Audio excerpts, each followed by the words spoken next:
Hey, welcome to the SBP Podcast Mobile Filmmaking. This is episode 95, and I'm your host, Susie Botello. Well, if you're ready to celebrate the 10th edition, the 10th anniversary of the International Mobile Film Festival, it's coming up on April 23rd. The theme for this year's festival is, ta-da, your story. I just wanted to share that with you all before we embarked on a journey, literally a road trip with the two guests for this podcast, and that is Patrick R. Young and Powell Robinson. They are going to be sharing their story with you, and their story is quite a remarkable story of how they made their feature film shot with two iPhones during a road trip, and their film will be showcased at this year's film festival. Hashtag MFF 2021 San Diego. The name of the film is Threshold. You can find information about the International Mobile Film Festival, including Threshold, on our website at internationalmobilefilmfestival.com. And one quick direct link to go straight to the page where the event is being featured on our website is to go to sbp.cc. If you want to network, or you want to collaborate, or you just want to say hi, or have conversations with the participating filmmakers from our film festival, you only need to go to mobilefilmstories.com and go to the Quad. The International Mobile Film Festival has a topic there on that forum for the participants of the festival, and you can just go there and say hello. Registration is free, and collaborate with them, and just sort of close your eyes and pretend you're at the film festival, and that is sort of like the lobby area where you can hang out with them, ask them questions about their films and so forth. We're really excited about the film festival this year, but here's something else we're excited about. This episode. So we are now going to go and share that with you. So get ready and let's roll.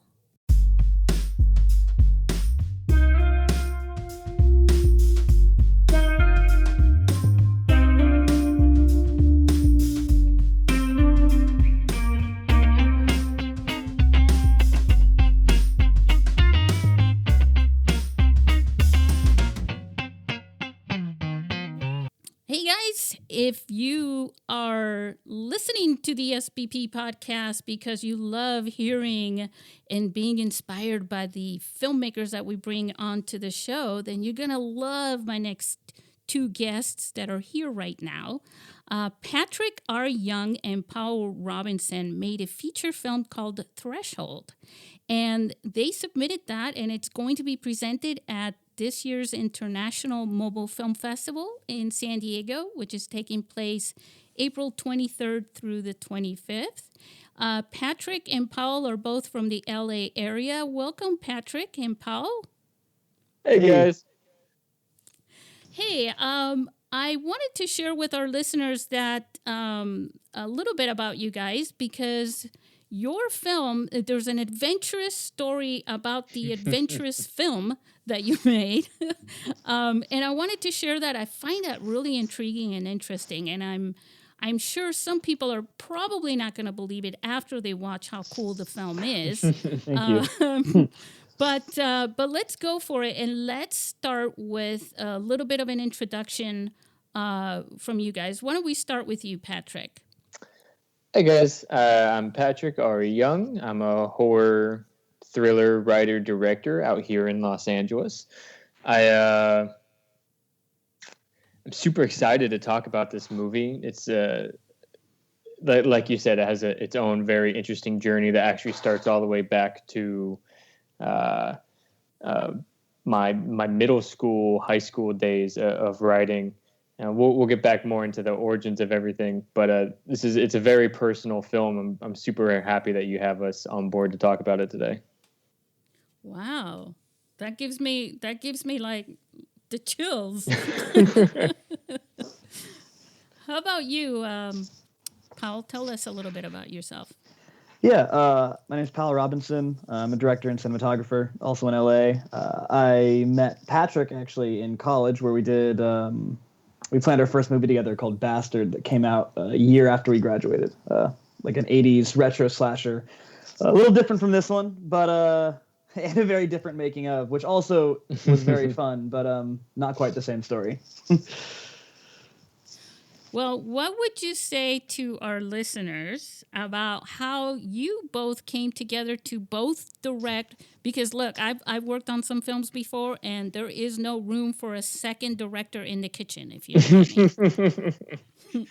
I think it was pretty apparent. I mean, like Powell said, we met freshman year. We were literally, his dorm room was right next to mine. It was pretty apparent very quickly that our tastes lined up exactly. Our first film actually had a long gestating period as well. He gave me, a couple characters in 2010, and in 2013, 2014, I threw down a script with them in it. I was like, let's go make a movie. And it just seemed natural for us to both kind of be at the helm of things. It was very easy. We were always on the same page. It was never an issue with me telling an actor something and Powell being upset about it. We always knew that we had each other's back. Were you both studying the same subject? Were you both studying film? Yes, but Patrick was in the screenwriting program and I was in the production program. I was going to school thinking I was going to graduate as just a cinematographer. And I think, at least because, in terms of not leaving as one of the hyphenates who's like, I'm a DP director editor. Like, I just wanted to emphasize in one thing and just get really, really good at that one thing. And so it worked out for the best. I would say that Patrick and I complement each other so well as directors on set because we kind of come at it from different angles, but with the same end goal. So we're always thinking along the same track. Yeah, a lot of people ask. This movie that you guys made together. I'm sorry. This is going to happen because it's two of you. This movie that you made together, not Threshold, the other one, Bastard. Mm-hmm. Yeah. That one, was that also a feature film? Yep. Yes. Okay. Feature film had a small little theater run, DVD, Blu-ray. You can rent it on Amazon or iTunes anytime you'd like. Nice. All right. Sorry to interrupt. What were you going to say? Oh, I was just going to say that when people hear that we're co-directors and hear that I'm a writer and Powell's a cinematographer, they're like, oh, okay, so Powell only handles, visual stuff and you handle all the character stuff. But it's not really like that. Or my directing style comes, very much from the writing side. And, Powell has certainly a higher understanding of the technical aspects, but Powell is just as deep in with the characters as I am. And I'm, very opinionared about what our movie looks like as well. So we're very much. Oh, sorry, Patrick. Yeah. We're very in tune, clearly. No, sorry. But we have our hands both in everything. And I think we're just at the point right now where we understand that we still get along and we're still better directors together than alone. So why not?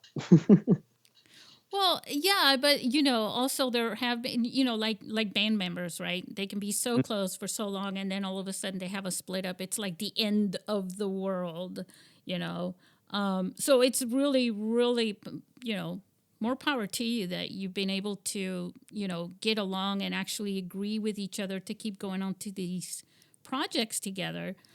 This one film, Threshold, was, my God.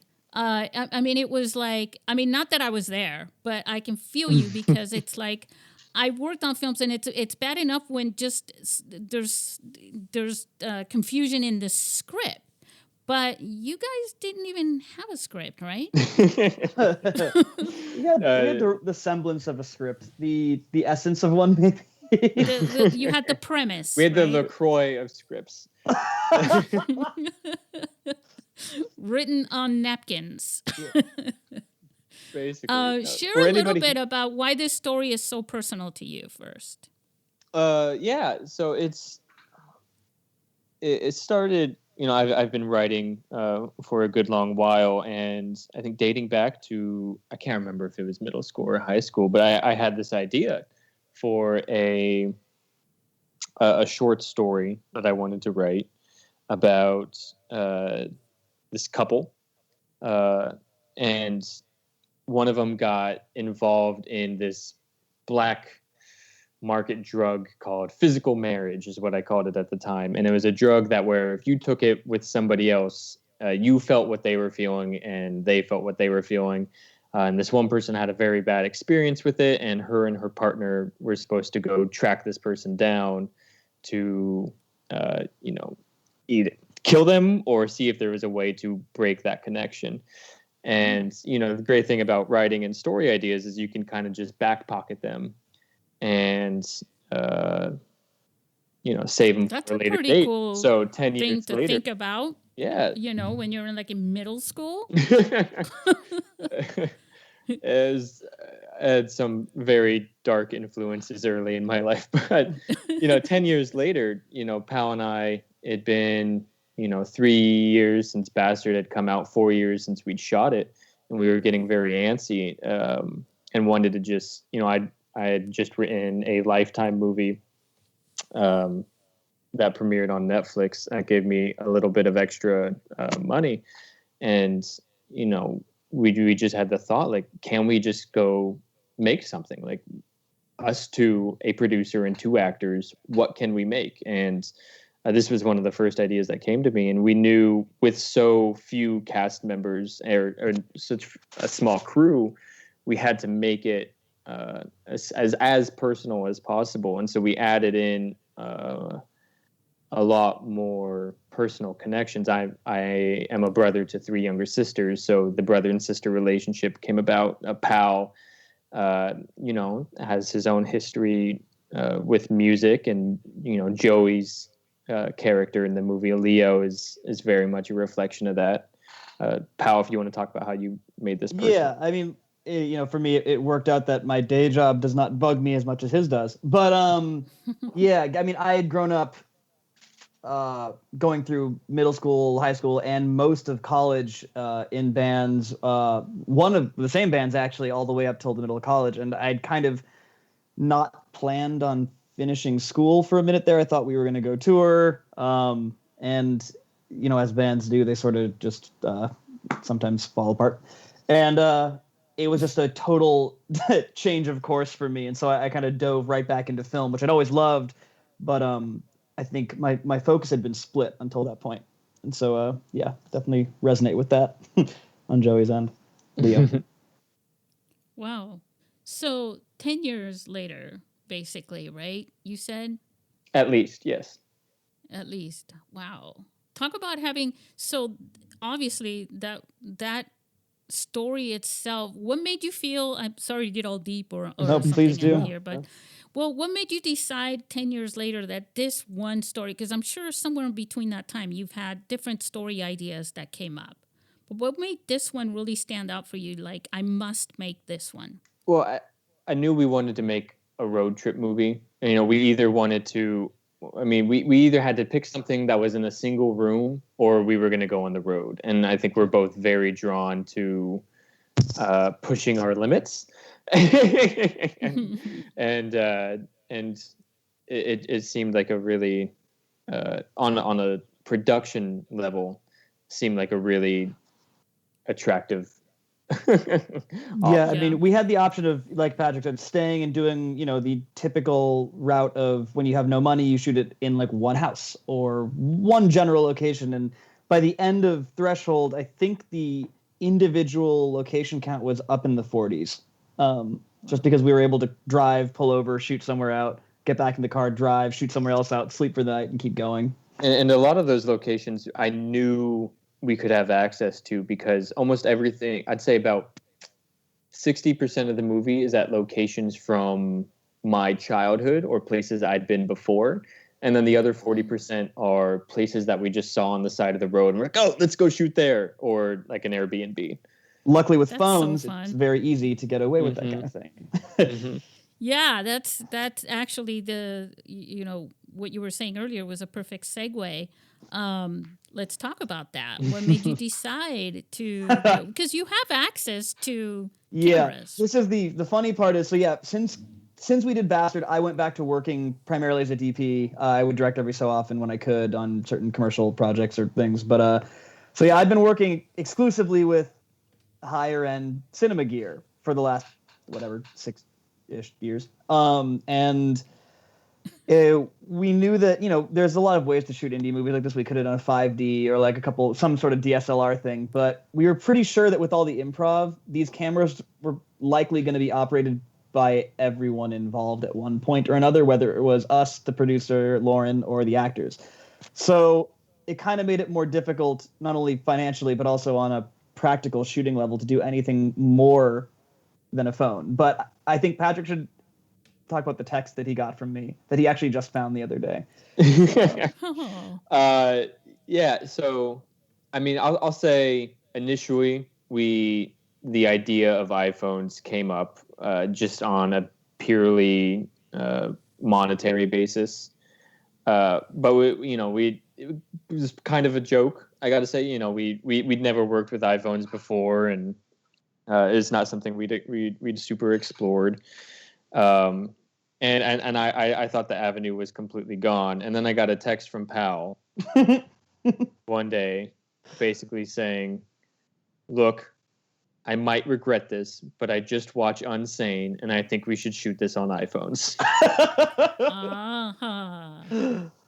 That's what I saw on Twitter today. Yeah, yes. That's the tweet or the text. Oh no, it was on Instagram actually. Yeah. That's awesome. And so, awesome. just seeing the visual proof that you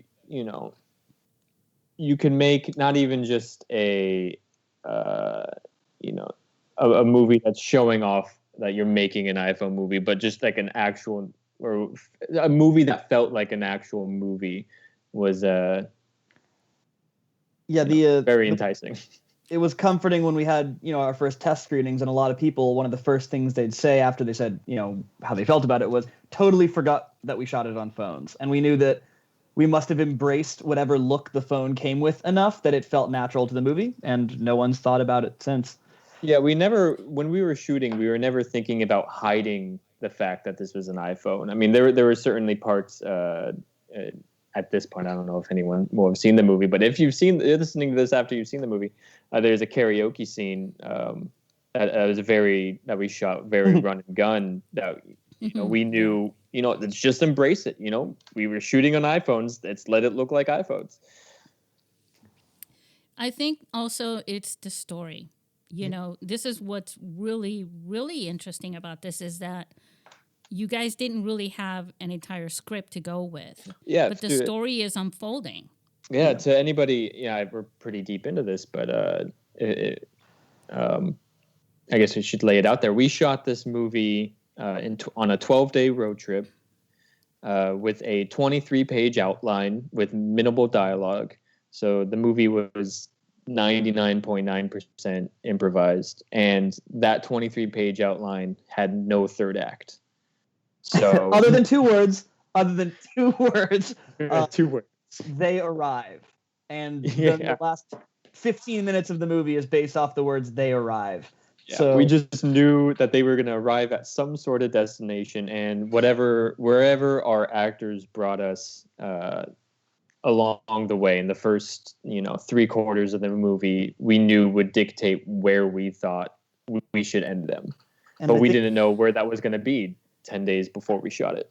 And what worked? But the characters are really deep. Like, for example, your brother and sister, and your sister is cursed, right? Or she believes she's cursed. Mm-hmm. And your character, I mean, this is why I think it's really intriguing that there was no dialogue beforehand, right? Because as you're watching the story, right, you're sort of trying to come to grips along with your character whether this is real or not real. Mm-hmm.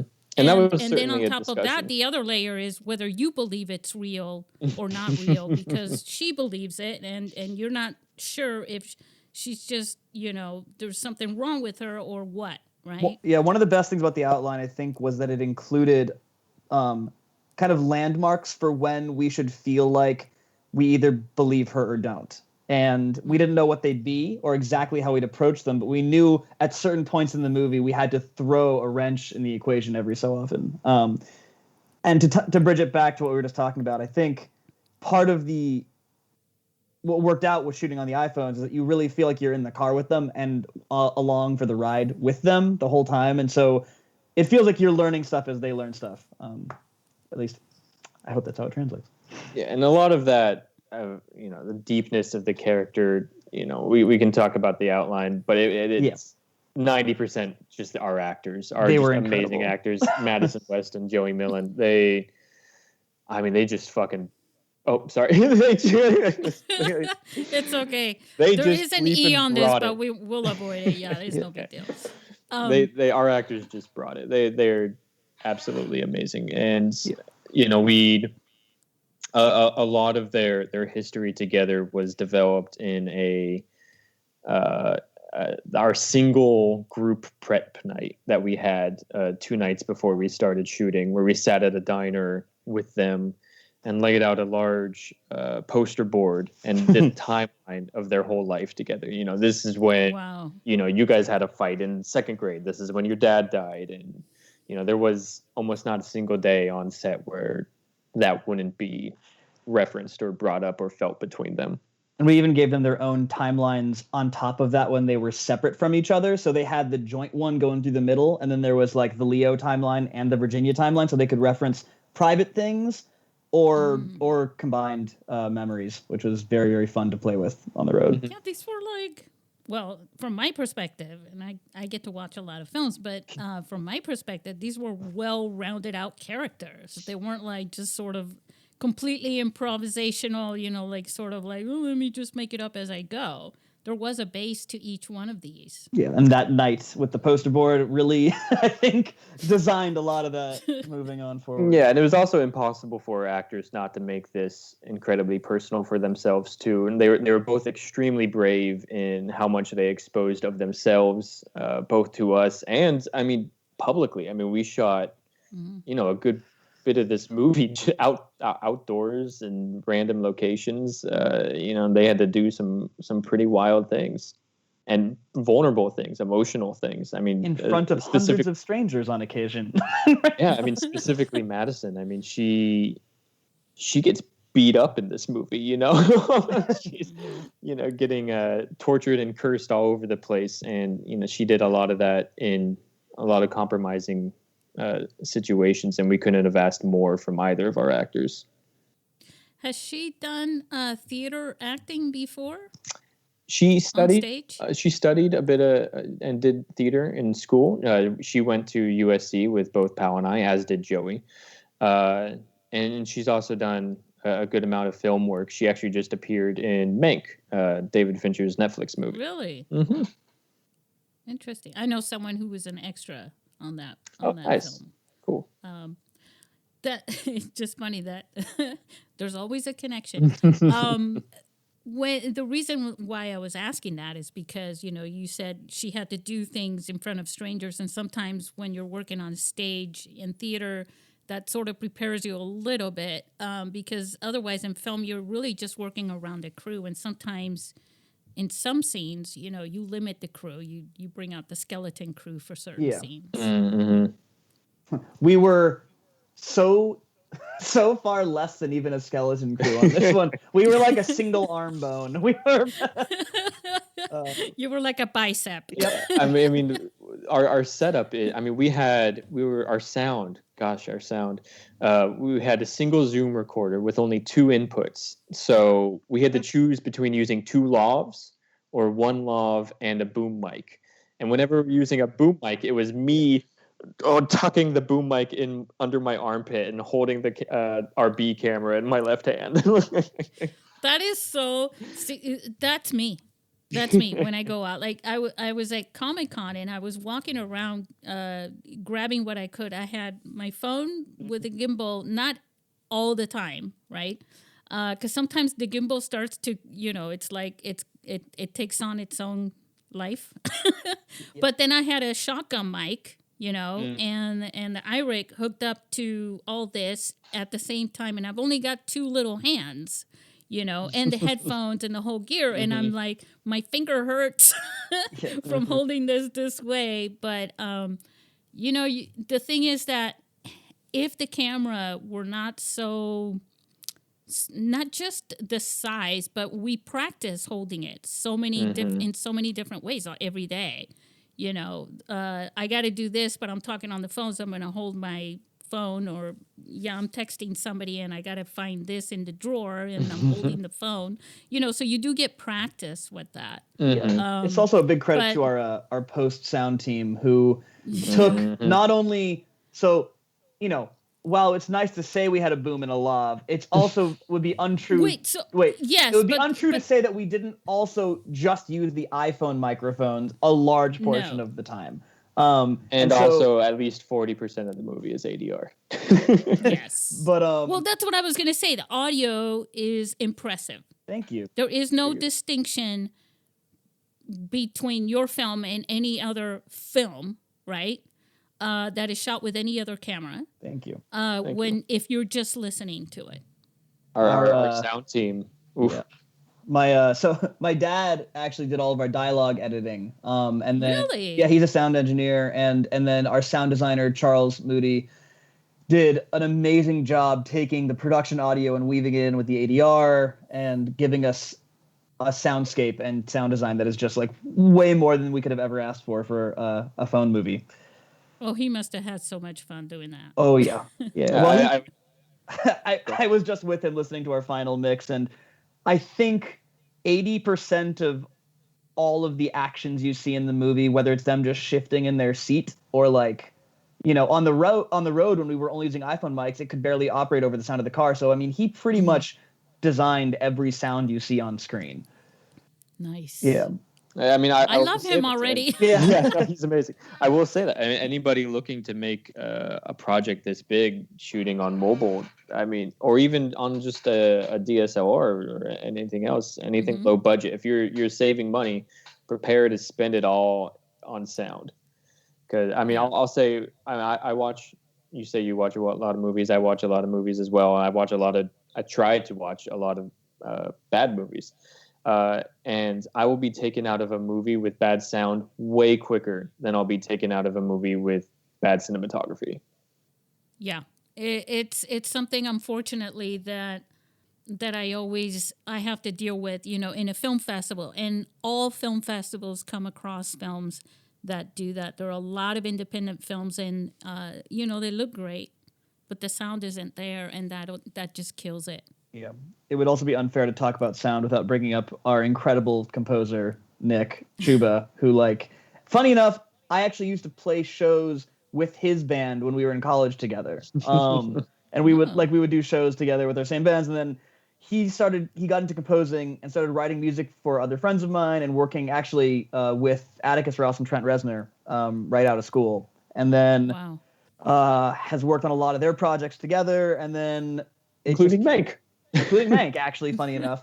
And then it came around that we needed a score, and he happened to be in between projects, and the pandemic had also started while we were working on the main chunk of the score, and so he had a lot more time on his hands that he could devote to giving us the full deluxe treatment, and the score is just unreal because of that. Wow. Yeah. I'm really impressed with the audio, but also, you did color grading. Our colorist too. Yeah, he did. He's in my other feature, Green Light, that Patrick wrote, and a bunch of music videos and commercials with he, and he's awesome.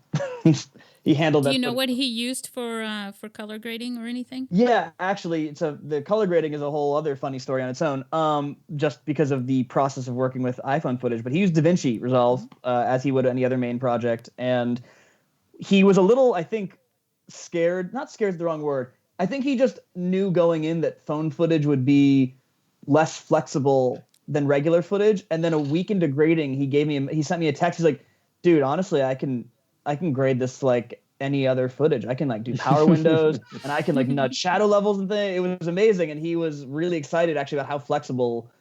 We had shot in using Filmic Pro and into as log as you can get your phone to shoot into log, and it he had a great time grading and brought a very unique look to it.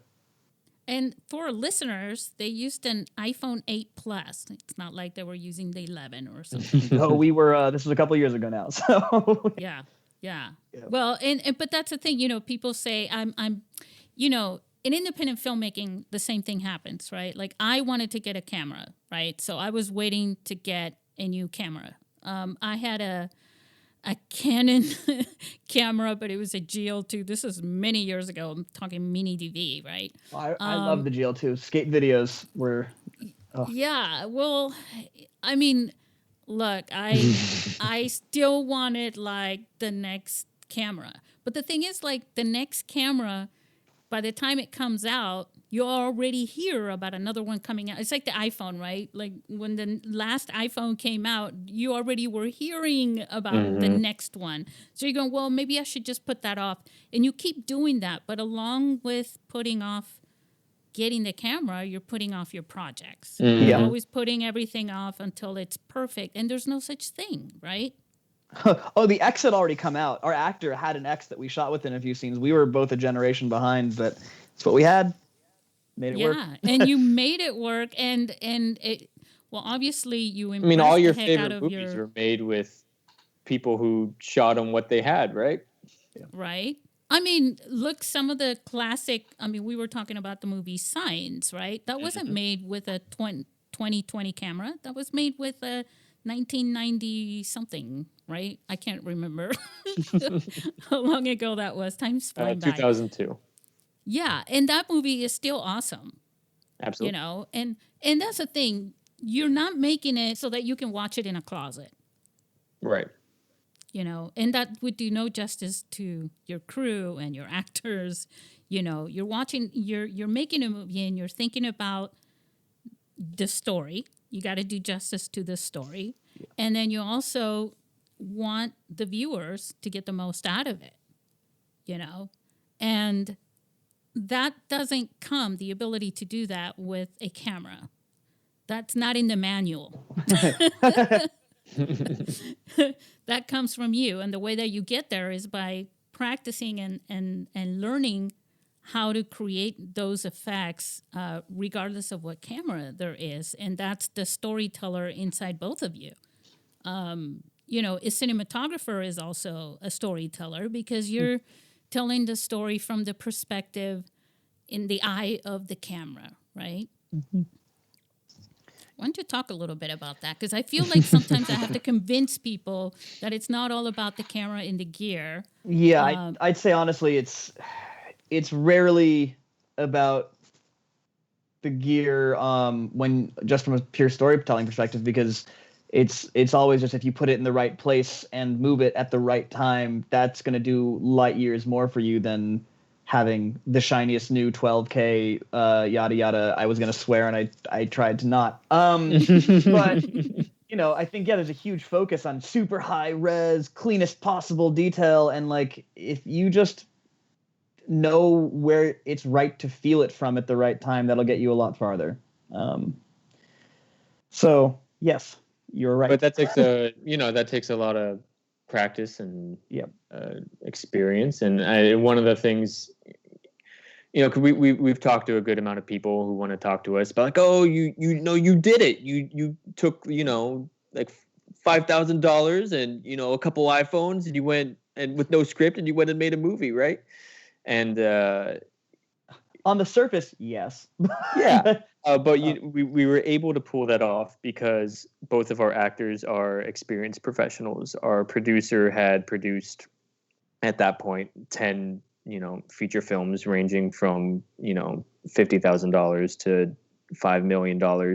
I'd written multiple films. Powell and I had directed together. Powell has shot on music videos with budgets 100 times more than this. We are experienced people who knew when to on the fly change things and how to adjust, and could withstand this sort of process. I don't mean to say that to discourage anyone. We stacked a lot against ourselves. Road trip, no script, iPhones, no money, limited cast, improv. And I think that the number one thing I would just say to people is the iPhone is a great tool to get that practice, to learn where to put the camera and where and how exposure works using Filmic Pro and everything, and grid lines and all that jazz. But start small and work up and get that experience for sure. Yeah, I mean, I think even if Patrick and I tried to make this particular movie 4 years ago or 5 years ago when we made Bastard, instead, we didn't have the life experience to be able to make the right emotional decisions on the road, or the technical experience to deal with a lot of the surprisingly weird technical, like camera and sound related issues that we came up as we went. I think, we made the movie with the goal of inspiring other people and wanting them to go do this as well, but just understanding, where your strengths are, and then, like Patrick said, stacking the right things against yourselves to be ambitious but still nail it. We really, a lot of people say take the phone in the camera in your pocket and like make something, and it always comes across condescending, but I think it doesn't have to. If the attitude is just, if you're inspired and you can tell something the right way, you definitely should go do it, and don't let your lack of gear hold you back. Yeah, like Powell was saying, it's knowing when to use what where, and no one's making 2001 with an iPhone, right? But if it's a tool that fits the right story and the right bit of circumstances that you can absolutely create, it's great. Yep. There's a thing, I was actually thinking about this today because I got to do this thing tomorrow, and I want to bring this up because that is kind of the conversation you have on one side, people saying, if you've got a phone, you can make a movie. And then you have the other people saying, you can make a movie if you have a phone. And I'm both of those things, even though they sound alike, they're not. Yeah. Because the whole point is that because you have a phone, so the traditional filmmaker, right, it is not walking around with a JVC or whatever, a camera, right, in their car all the time so that they can continuously practice doing different things with it. The person that is standing, one of you, our listeners, right, you're sitting there and you have a phone in your hand right now. You may be listening to this podcast on that phone, most likely. And so you're sitting there going, but just because I have a phone doesn't mean I can make a movie. No, but you have access to the camera that can make a movie. All you have to do is want it. And I think the passion, just like what you were saying about, you had this idea for a movie, years and years ago, and, you decided to make it, that becomes passion that drives the action, to actually take on that challenge. But the ability is there. So, people talk about, well, do you have to go to film school? No, you don't, because you go to film school to gain experience, and to learn things. Right now, you can go to Google and come up, just do a search for how to find a detail, how to, light up a thing with an iPhone or whatever. And you'll get thousands and hundreds of thousands of tutorials on this. And so you have the ability, if you want to make a film to do it with the phone. I also think something gets lost in translation with these things where people like, if you have a phone, go make a movie. That's not necessarily the only thing you need to do with or can do with your phone. I mean, the amount of times I still do this. Like, I'll see some amazing light on something, and I will take a video and compose it like I would an actual something from a project, and then just save it on my phone and never look at it again. Like, just keeping your eye open and learning how to set up a frame that you like, even if you're never going to look at it. I think that's almost more important than maybe just being like, I'm going to go shoot an entire feature on a phone right now. Like, get your story right first and just practice. Because like the story, I think that's why Threshold has been received so well, is it truly, we could have shot this on a phone 4 years older than we did, or a modern one, and I think it would have, or an actual camera, I think it would have been received the same way. It's all in the acting and the story. Mm-hmm. Yeah, I mean, there's a lot of dialogue. I feel like a lot of the films with intense dialogue, and back and forth, and two, I almost said homemade actors, characters, I should say, will carry that story along, and that story will carry, I mean, you're basically holding your viewer, right, in suspension. There is no ceiling, there is no floor, there are no walls. It's just that story as it's developing in front of them, and they're a part of that. Like the car scene, like you were saying before, they're a part of that road trip. Yeah. So they're physically there, and then they're mentally there by, just absorbing the conversation and the stories and this relationship between a brother and sister that is an emotional roller coaster, right? Yeah. That was me barking in case somebody wants to know. It's definitely also a piece of understanding the reality of you have to be objective about the images. You have to try your best to be objective about the images you're creating, because like Patrick said, no one's shooting 2001 again on a phone. There is a look to phones. There's a look, no matter what you try and do, and no matter how much you argue, there is a certain vibe to an iPhone, and there's a certain vibe to an Arri Alexa and a Red, and just understanding what that means to the people watching, and not necessarily crafting your story around it, but crafting your visual language to not seem like it's clashing with what the iPhone itself can make, I think is very important. Yeah, you don't want it to appear forced. Yeah. Yeah, we never like you're trying to do something. Yeah, there's no huge massive dolly arcing moves in our movie. It's all... Well, you could have, except for you were on a road trip.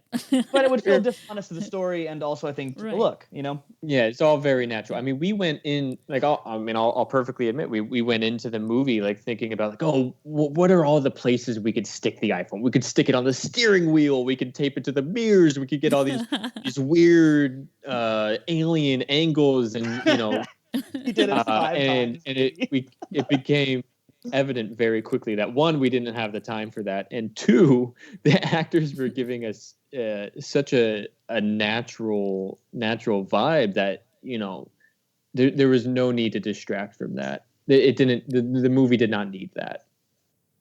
It's true. And you come as a cinematographer. I mean, that's part of that. Is the perspective of where you put. I mean, people. I remember I was on a set one time when they wanted to move an entire bookcase for this one scene, and I was a script supervisor there. I wasn't, doing anything other than that. And I said, please cheat this. Do not move that entire bookcase. And this is not the last scene in this house, in this living room. And you just have to cheat by moving the couch and this and the coffee table, and shoot it. And then we put it back after the scene. And everybody went, oh, yeah, actually, let's try it. It worked. And that was cool. Could you imagine? I mean, I was just thinking in continuity, oh my God, we got to put all those books back in the exact same way for the next scene. I've been a script supervisor once, and I've been every job pretty much on set that you could possibly be. script supervisor is my least favorite by far. Well, I filled in for somebody once. I filled in, and then it was like, "Oh, Susie, you're so good. Can you do it again?" And then but they were paying me, so I'm like, "Okay, sure." Can't say no to that. Right? But yeah, there's so much to that. But in the cinematography, sometimes, I think my point to that was how you can make your life very difficult trying to force something to happen with the camera. Yeah. When you just have to walk away for a second and look at the big picture, and then something simple can change to make that happen and still have the same effect to the story that you're trying to tell. Yeah, and I think those decisions come up quite often on indie filmmaking. I think a lot of us grow up, watching Spielberg and watching all of these big, magnificent wonders and all that. And on indie sets, you usually don't have the time for that. And honestly, you're usually working with people at your level who may or may not be able to pull that off very quickly. Or smoothly. We've learned that lesson many, many times. And I remember on our first film, Bastard, we had a simple shot where a girl just had to crawl across the floor and pick up a gun. And we kept trying to do this in a really complicated, minute-long wonder where we moved around the table and moved up the table and moved into her. Around it, and it was a whole thing. And it was taking us a half hour to set up, and we were losing time, and does it change anything if we just get this in 2 shots? No. Okay, let's go. And there was something about the threshold process that made shooting it, I think, even more intuitive than a lot of other sets I'm on, because it's rare that a director, a DP, and the actors get 45 minutes, at least on an indie movie, they don't always, I guess, have to do this either, but sit down, talk through what the scene is going to be, and then write the scene on the spot and understand every emotional point in it, and then watch as the actors talk it out themselves a few times, and then you trim it down, and then you have pretty much this whole hour of just being incredibly in tune and very involved in every step of every line of dialogue, understanding why each of it's in there. Because when you're improvising and you're writing on the spot, you got to have your landmarks to hit. And I think the cinematography and our camera choices came from knowing those beats, because we were writing them as we went, and we were in it for every single choice. Share with our audience. You said this took you 12 days, yeah. Right? Day one, walk us through day one, then walk us through day 6, and then take us to day 12. Patrick, you started off on day 1. Yeah, so most of the movie, because of how it was developing and everything, was shot chronologically. The exceptions were day 1 and day 2. Mostly because we started in Los Angeles and had access to a couple buildings, and so we started the scene where the brother finds the sister, what he thinks is ODing, and that was my apartment. So day 1 was us trashing my apartment to look at like a drug den, and then. It is interesting. Day 1 was probably one of the easier, quicker ones because it was a lot of action. There was not a lot of dialogue. And so, beginning this process, we had actually no real idea of just what it was going to take to pull off some of the talkier scenes quite yet. So day 1 was way different than days 2 through 12. Yeah. Yeah. So now take us to day 6. So where were we on the road at that point? We were still in Utah, right? Mm-hmm. Yeah. So that's when your phone froze, right? Yeah, that did happen again. And I should clarify what I meant earlier is when you're on a normal set and as a DP, you're just watching a blocking rehearsal, you necessarily didn't get to see the entire rehearsal process and understand all the character work that went into it. And so that's what I meant when, getting to be involved as both director and DP from step 1 of writing the dialogue made the choices a little more integrated. Okay, but day 6.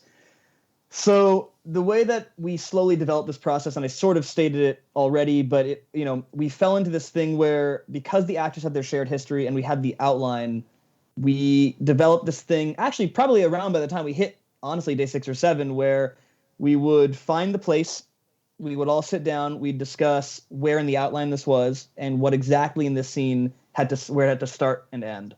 And so this was the operation for literally everything we would shoot from this, day 2 through 12.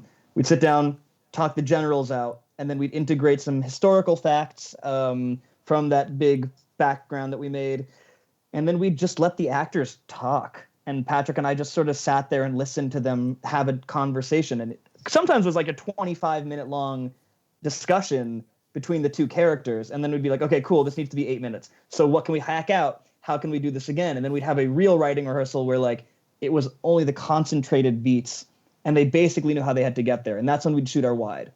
Nice. And they would, like the pumpkin scene's a great example of how this process worked great. We shot that wide 2-shot like 3 to 4 times, and they got better and better at getting along the peaks and valleys of that conversation, because it goes up and down a lot even in that talk. It starts off light, it gets dark, it gets light again, and it involves a lot of the main beats of the movie, and it's a lot to remember. And so doing it 3 to 4 times in just a wide and letting them speak it out gave them a good rhythm to it, so that when we went in for the closes, which were simultaneous 2 phones at once, because we knew there's no way you could do this single cam and cut the improv right, they would have it down to a very concise, probably 2 minutes shorter than the wide scene. And we would just do that for every single scene you see in the movie. Sometimes faster because we're in public and we had to steal something. Or we were losing light. So we'd camp out in like a Starbucks nearby and then write it there and then run up. Like, I remember that's how we did the bridge scene after there's you'll know what I'm talking about, after the Airbnb experience. And yeah, we found this gorgeous glass bridge, but it was super populated, and we knew that we'd get connecting like a public mall. Yeah, and we knew we'd get thrown out in a heartbeat if we spent more than 40 minutes there, maybe 30. So yeah, we sat in a Starbucks across the street, wrote it. Our actors, bless them, like acting out a scene in a Starbucks basically with us, and then we all just ran up. Lauren held down the fort with all the gear downstairs at the Starbucks, and we all ran up to the bridge, shot it out in like half an hour, and sprinted out of there before we got arrested. Gotta love the Starbucks culture, though. Yep. That's pretty awesome. Okay, so by the way, I loved that scene, the pumpkin carving thing. Oh. That was a great scene because it just felt like there was some real connection developing there that you don't get to see throughout the entire film before that. It's the real turning point for the movie for me. Absolutely. It's the point where you really feel like, not on just a joking brother-sister way, but on an emotional brother-sister way, that they're finally coming together. Yeah, and Patrick, you want to talk about Will a little bit here? Because I feel like we haven't brought up the editing yet. And the pumpkin scene is probably the best example of how incredibly well done Will handled editing the improv, which I'll lead Patrick in by saying we handed our editor a hard drive with about 20 hours of improv phone footage and no script because we didn't have right. Yeah, he was given the hard drive with all this footage and then an outline, the 23-page outline, which we forgot to tell him. We changed the order around as we shot, didn't have the ending, and had scenes deleted from it. So I don't think you ever could have paid this guy enough. And he did our first movie too, Bastard. He was also on our floor, our dorm floor freshman year. We all met on that dorm floor. So was Madison. Nice. So was Madison. Yeah, and so I mean, he just did a great job he found the right base layer take for the improv, one that got us through all the beats, and then just did a really cool job of stringing in the best emotional pieces from each alternate take. And especially because that pumpkin scene is not in the order that it's shot. No. They're like the movie or that scene ends during a beat that is actually in the middle of the actors talking, and it's there are just moments that are we don't want to give it away. Yeah, right. But he retold the story in a more structured way than we could have ever dreamed. And it was just, he did some real magic on it. Nice. Okay. Are you there? Yes. Yeah. Okay. So now let's go to day 12, your last day, the last hurrah. So day 12, like I said, our outline did not have the ending. So our ending was figured out a day and a half before the finale, with Powell, Lauren, and I sitting in a Buffalo Wild Wings outside of our hotel, deciding like what the hell needs to happen. And, there was a lot of discussions of, could we make this big? Could we change, like, FX the sky to make it all purple and have like some tentacle demon in the background? And, ultimately it's just, no, this has been a very personal, small story, and we can go a little bigger. I mean, day 12 has our most cast members, which were our most cast members than any other day. But it didn't need to be, an underwater or some like in the mouth of madness. It didn't need to go that big. Let's talk more about the process for you guys, because this is the day where you're wrapping the story, right? Yeah. Well, okay. So I guess then the place to start, like you said, the Buffalo Wild Wings. Yeah, I mean, so without getting spoilery, there is a point that is, to us, the real emotional ending of the movie. That is the ending for the characters, and those are the moments that we discussed most with our actors. And then everything after that was, let's just have some fun. Oh, okay. So a lot of the character stuff was handled in the first half of day 12. And then everything after that was our most technical, organized, most moving pieces of the shoot. It was, we had our costume designer on set, who, is also included in the cast as well. We actually had what felt like, a living, breathing set. So it's pretty wild. Was there a part in that process where you're sitting down, Starbucks or whatever, right? And you're sitting down, you're saying, okay, this is the last day. We got to make sure if there was any loose ends, coming from a script supervisor here. That's what happened in that Buffalo Wild Wings. We talked about everything we needed to tie up there because we hadn't talked about it yet. That was our come to Jesus spot. It wasn't Starbucks. It was a Buffalo Wild Wings in El Centro by the border. So, and that conversation decided a lot of things for us. Originally in the script, or in the outline script, these actors have we're supposed to have this long conversation about any regrets they have or what they think about death. Like, I think it literally says in the outline, actors talk about what they think about death. And it's supposed to get, all this foreboding stuff before going into an ending where hopefully you don't know whether or not one of them is going to die. Right. But out of that conversation and out of what our characters built, we realized, like, no, actually what this needs here is a more uplifting personal conversation. And born out of that is one of my favorite scenes in the movie, where the two actors are just share a small phone call with somebody else. And so it was those kinds of moments and what happens in the final location of the movie that are born out of everything that came before it and the conversation that we had in that Buffalo Wild Wings. Yeah. As far as, Susie, to kind of continue answering the other part of your question, we had another place, and I'm trying to stay real spoiler free here, but we had a place we were allowed to be at that is featured in the movie where we were staying. Mm-hmm. And the ending of the movie obviously takes place outside, partially at least, and we could not plan it all outside because not only was it freezing, but we would be stealing all of those shots as well on someone else's property. So we planned, again, the entire technical ending much more traditionally in like a real blocked rehearsal in our home location that we had to stay in.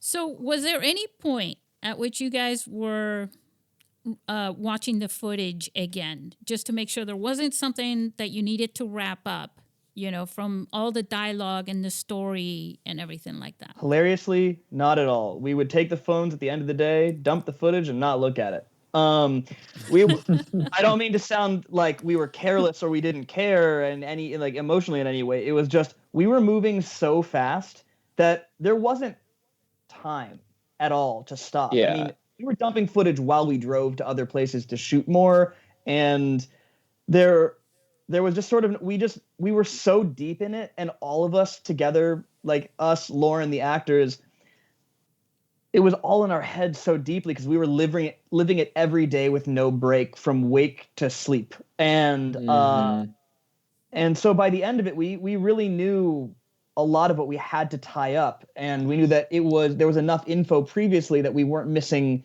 any beat because we would never leave a writing rehearsal without having the beats we needed. So we kind of just trusted the process and kept chugging forward. We would check, like you brought up earlier, the phone freezing. We would check technical things. So if the phones froze, we'd run into the car. Or overheating. We'd see if the take saved. And actually, the mountaintop scene, we lost probably 2 to 3 takes. We had to keep running out into like 11-degree or colder with the wind chill weather and keep reshooting it and warming the phone up in between, hoping we wouldn't. We had to alternate because it overheated in Vegas and it froze in Utah, and we would have to alternate phones basically.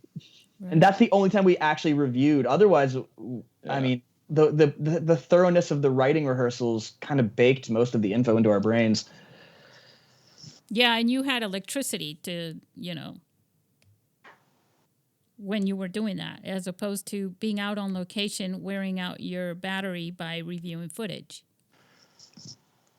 Yeah, I mean, it was mostly just, we just didn't really want to review. I think we knew we were living it chronologically day by day, and it was more organic and like true to the story. To just, I mean,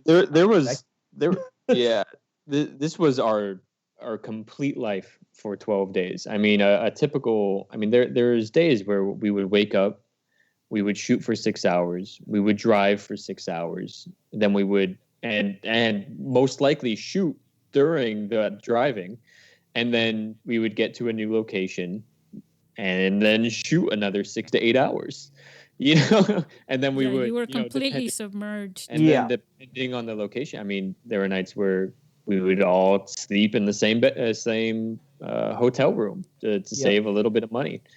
So it was insanity. Yeah, insane with no breaks, with no days off. It can be done.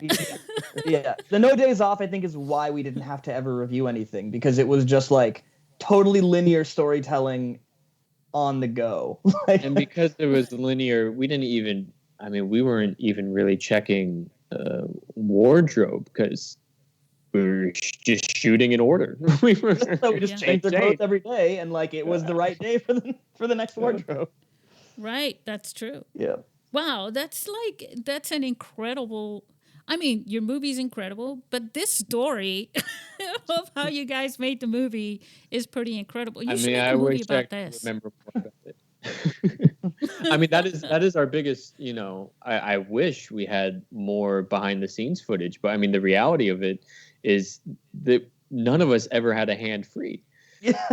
Right. I was either working a second camera or I was working a boom. Powell always had a camera in his hand. Lauren sometimes cameras. Sometimes cameras. Powell, there were times where we had a camera set up on either side of the car on tripods, and I would see Powell running back and forth around the hood, just checking each angle. Lauren sometimes used the camera and was also, deep in making sure that we had a place to stay and had a place to shoot the next day and actors that night. Wherever we landed, like whenever we needed an extra or someone, because the movie has a couple extras in it. We won't say where or how, but they pop up. Right. And then our actors were acting. So I mean, there was, while I wish we had a lot more to show the insanity of this process, we were just making a movie. Do I have to? I have to ask then. So 10 years in the development in your head, you finally get this movie made. Now, share with our listeners, are there any regrets, really? I mean, I know you've said, I wish we had this or that, but in the end, once all is said and done, the film's in the can, right? Any regrets? We could have used a sound person. Yeah. We could have used the boom. I mean, I think there's a difference between there are things I would do different and having regrets. I mean, I'll straight up say I've had 5 movies, made and produced now. I'm very, very grateful for that. Threshold is the thing I am most proud of to be a part of in my entire film career. I am very, very happy with this product and very, very proud of what we made. And so I don't want to say I regret anything, but there is a lot that if we did this again, we would do differently. But you wouldn't have to go out and remake this movie because it was... See, this is the thing. There are many, many filmmakers making movies that never get completed. And that's the regret. To me, that's the big regret, that you bring people together, you spend all this time, you do all this work, and then it never ends up being finished. You never complete... there's 3 parts to producing a film. There's pre and production and post-production, and then you're done, and then the fun begins where you start showing your film and things like that. But it's a big letdown. That's the biggest regret, is not finishing your project, basically, right? I mean, we shot this in 12 days, and the post-process lasted 2 years. And now it'll have been another year after that till it'll be available to the public. So it's like Lord of the Rings. Yeah. I mean, like Patrick said, I don't think we can have regrets, because if we did this movie, if any aspect of it changed, it just wouldn't be what it is. Like it's unfortunate that we had to struggle as hard as we did to make it, but at the same time, it was so worth it, because the way that we did it is the reason. This sounds redundant, I guess, but the way we did it is the reason it came out exactly the way it did. And if we changed one element, I don't think it would have the same, I mean, obviously we could maybe have used a different it would have been the butterfly effect. A bigger car would have been cool, but yes, the butterfly effect. And again, I talked about the expertise of everyone involved, but I mean, the other part of it is this specific movie could only be made with 5 people who really trusted each other and knew each other. You can't go with a stranger for 12 days and pay them pennies to sleep on a hotel floor. It's got to be next to you 5 on the people floor. who knew each other. Yeah, right. 5 people who really trust each other and want to make something really different and unique. Did you guys ever run out of gas or anything like that? Thank God, no. No. I think our gas and food was, the 2 things we always made sure to have. There was that. Right. Okay. The nicest part of the whole trip was when we stayed in that Airbnb, though, because you'll see it in the movie. It's a nice house, and we all got our own rooms for the first time in like a week, and it was a very modern, comfy, big beds. Oh God, it was awesome.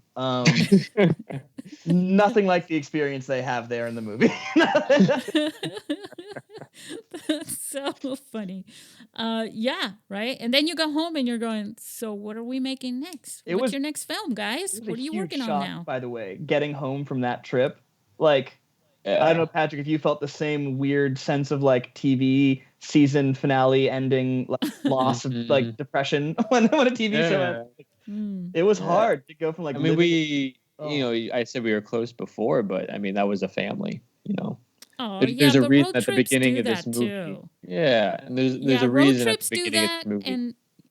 And working on a film together, I've got a family of people that I've worked on films with, which you end up working with again. And sometimes that's the drive for making more films. Is let's get together and have some fun. Let's make another movie. That's the greatest excuse, right? And like I said, there's a reason at the beginning of this film. It is a film by all 5 of us: Joey Miller, Madison, Lauren Bates, Powell Robinson, Patrick Young. It could not have been made without any of those pieces.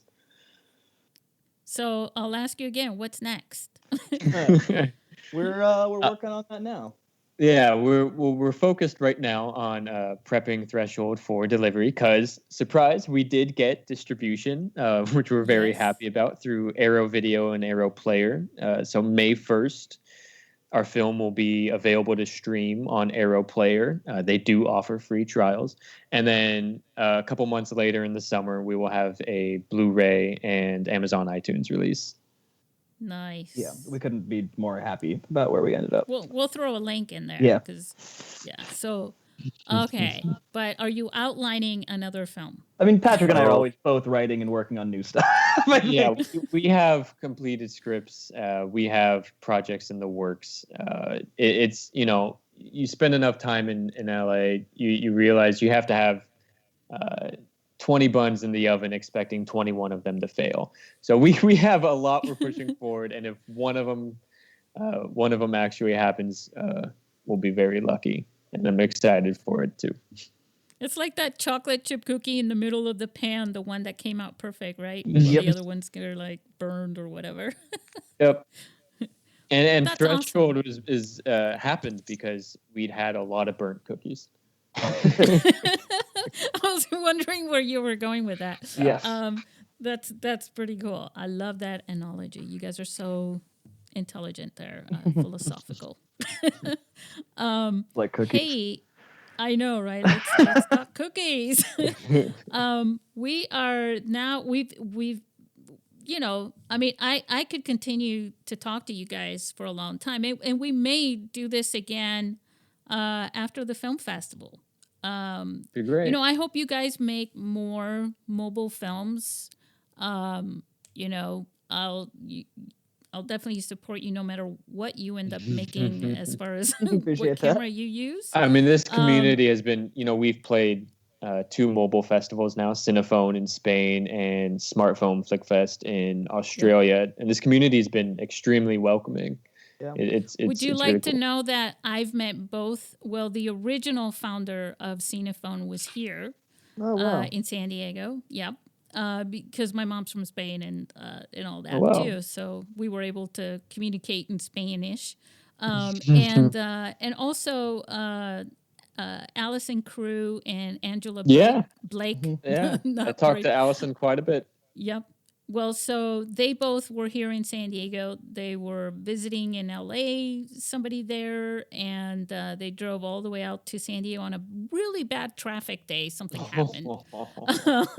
And we had tacos because I'm the ambassador for tacos in San Diego on Tuesdays. But I did meet them both of these festival founders. So it's just funny when you said that, because it's like, I've met them both, and they're both in completely different parts of the world. Yeah, it's cool. We've been able to spread our wings quite far.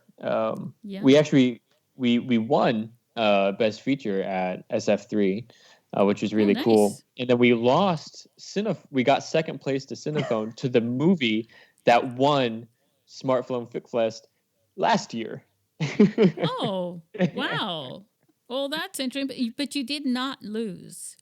I mean, just again, you won by completing the film. Yeah. And yeah, and it's a great film, and it's not like, we're not looking for films that don't look like they're shot with an iPhone type thing. Of course. We're just looking for great stories and great films. And a lot of film festivals are themed around a particular genre, right? Mm-hmm. And in mine, I mean, you're going to see at the film festival in April that there's a variety of different genres, including experimental films and things like that. But for the feature film category, we're looking for narrative films.